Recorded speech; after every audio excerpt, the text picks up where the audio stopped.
1, 2, 3. Hey, it's Shardé! This is actually our first video together as a couple.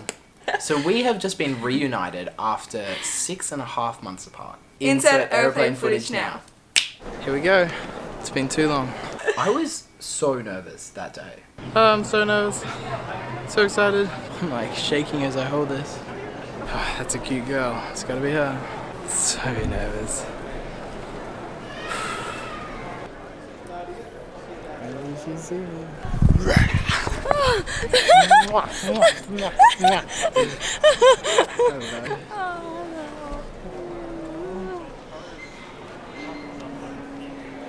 my goodness.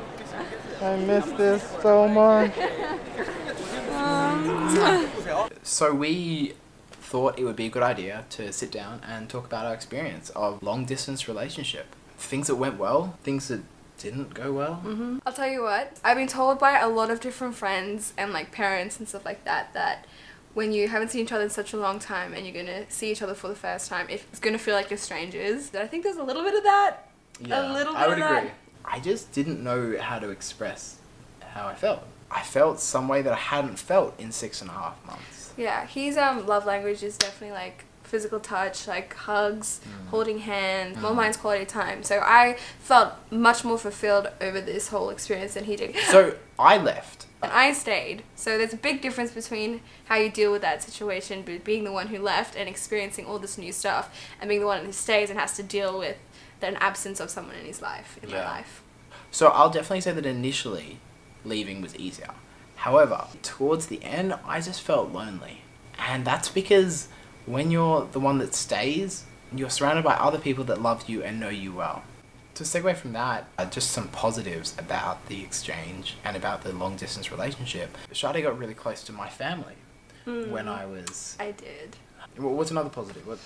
I feel like our communication skills definitely improved so much. Like, if you have a fight or anything. We didn't have many fights, like, at all. But, like, if we had a disagreement or something, we couldn't really go over to each other's place and, like, look each other in the eye and really, like, talk it out in that regard and, like, hug it out and, like, cushion it a little bit that way. I feel like you had to really address it over the phone, like, then, there, and now. Otherwise, you'd almost delay communication because you don't really want to address that, and then it just like build up. What's the positive that came out of doing long distance? Yeah, for you. I think appreciation is a huge one for me. I didn't realize how much I appreciated a hug. I just really appreciate that so much more. Good things that we did. We wrote each other letters as much as we could. On the very first day, Rubens gave me a Polaroid and wrote a note saying, take all shots of all the memories and send it to me. And you can see some of them here. And I think that was really helped you like see like visuals about what's been happening and stuff. Yeah, I sent her on a little bit of a scavenger hunt actually. It's very cute. Guys, out of 10 for your girlfriends, would recommend if you want to be like... Using the time zone as an excuse for communication or lack thereof. Lack thereof. So sometimes if I didn't want to talk to Sharde, if I was in a bad mood, if I was angry with her or something like that, which you have to be very honest, these 6.5 months. I was never like that. I loved him full 6 months of the time. A perfect relationship. Wanted to talk to him every single second. Look at him. This is my admission to I love him more than he loves me. Exact same thing. Wow. No, seriously. It was very easy some nights, and I will admit that I did some nights just say, oh, I'm tired, I'm going to bed, and use it as a cop out when I knew that, you know, things weren't hunky-dory between us. So hunky-dory? What are you, 45? Yeah, so one awesome bit of advice we did get. Shout out to Danny and Tucker, literally guys, saving our relationship one book at a time. Was to just do a joint activity together while we're apart. And so what we chose to do was read through this book, 5 Love Languages. We would read a chapter either together or separately, and then we would talk about it jointly. The real recommendation is find something to do as a joint thing while you're apart. Question time! Question time! Let's see what we got. This one was from my beautiful Charlotte. So, what's your favourite food? Alright, her favourite food is so easy, but it's so bad for her. It's cheese. I'm lactose intolerant as well. Who's your best friend? Aww.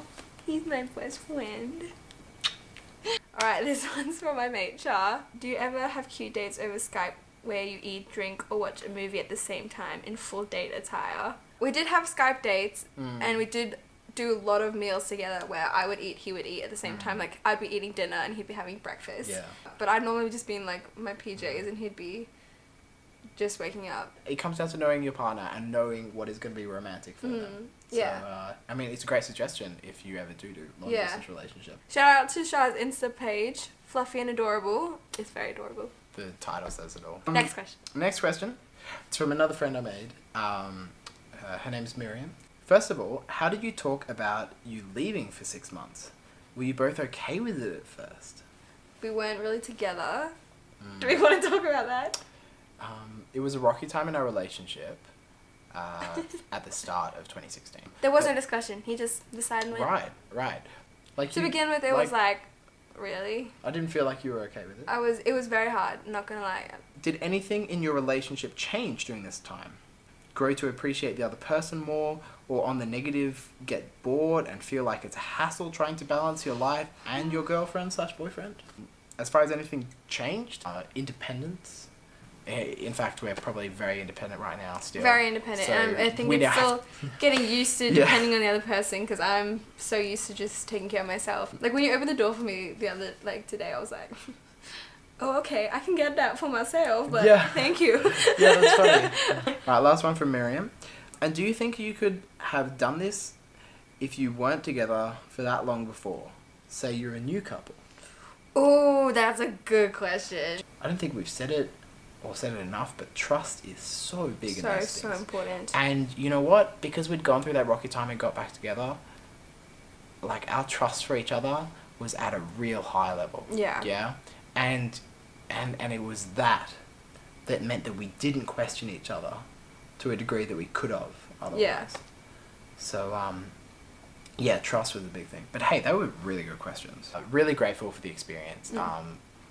Really can't say how much I love this girl. She was so good to me when I was overseas.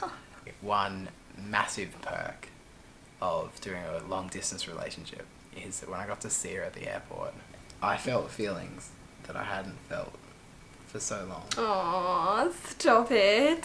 Stop it. It's like you said, it's like those first date feelings. Yeah, first date butterflies. Wrap it up. Whoop, whoop, whoop. In summary, don't do long distance unless you really, really have to. And if you want to check out any things I did on exchange, feel free to just go onto my channel, Heim Away From Home. Thanks for watching, guys.